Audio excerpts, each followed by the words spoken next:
छत्रपती शिवाजी महाराज टर्मिनलवर विठुरायाचा जयघोष। आजच्या धावत्या जगात मुंबई हे शहर अतिशय व्यस्त असे शहर मानले जाते।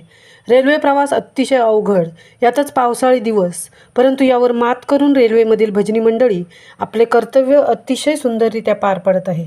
आज आषाढी एकादशी निमित्त लोकलमधील अनेक भजनी मंडळांनी छत्रपती शिवाजी महाराज टर्मिनलवर आपली संस्कृती जपत मोठ्या संख्येने भजन तसेच फुगडी साजरी करून आपल्या विठुरायावरील प्रेमभाव सांभाळला। महामुंबईसह नवनाथ पवार, मुंबई।